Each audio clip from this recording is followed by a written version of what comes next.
Hey Alexis. Hey Mom. Like many other people, listening to morning radio is something of a ritual for me. And 17 years ago today, Thursday, February 28th, 2002, I was listening to The Breakfast Club, a popular program at the time.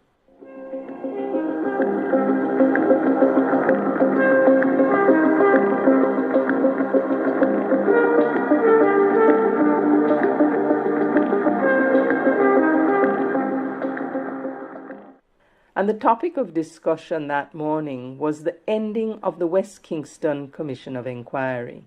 Not to be confused with the Commission of Inquiry that took place a few years ago due to the events in May 2010. No, this was an earlier Commission of Inquiry that was set up to look into events that took place in West Kingston between July 7 and July 10, 2001.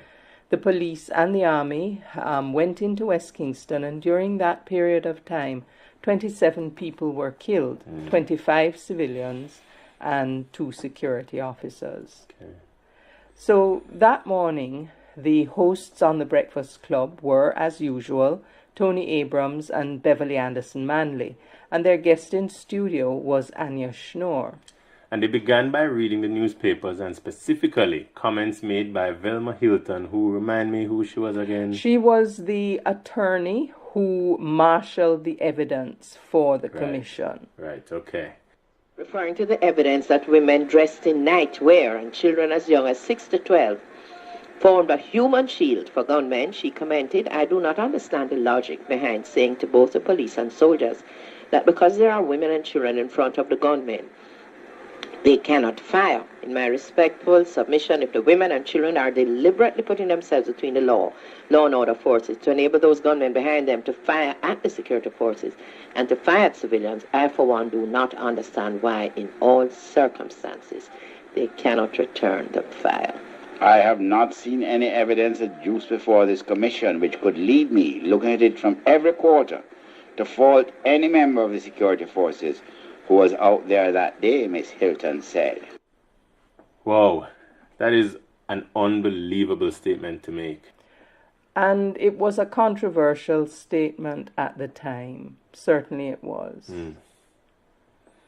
Well, the guests on that morning were attorneys at law, Ian Ramsey, who represented the police, Patrick Atkinson, who represented the Jamaica Labour Party, and Linton Walters, who represented the People's National Party.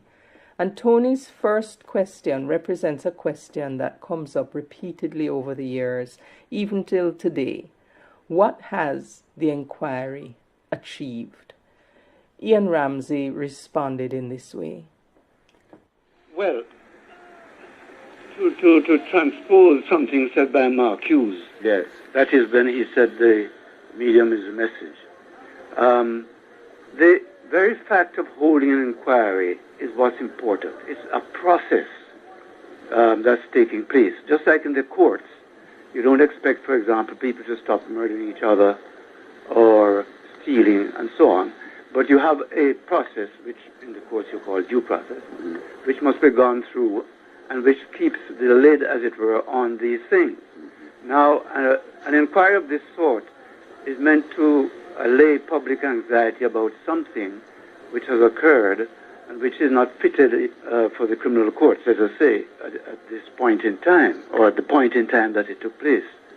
And so it serves its primal purpose of seeking to bring out all the facts that can be brought out in relation to the issues.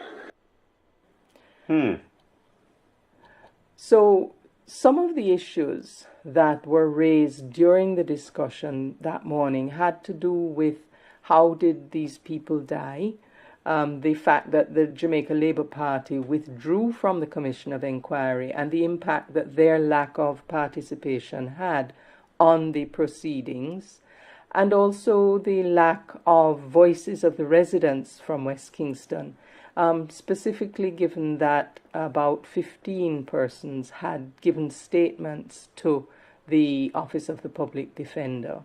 Right. All right, so that morning they ended with... Ian, Patrick, Linton, thank you all very much for joining us this morning. We all await the report. Breakfast Club. We waited with bated breath. Right. We know exactly what it is going to Well, take. I'm not right in the commission. Mr. Atkins seems to be the realms of clairvoyance. All right, Breakfast Club. And I'm not... Yo, that music really brings back memories. Yes, for a lot of people, I think. The inquiry report came out later that year in July and was tabled in Parliament. And if you want some more information about this story, you can have a look at my blog at Right Steps and Poetries or at the YouTube channel here. It was another of those important moments in Jamaica's modern history. Sounds good. Thank you.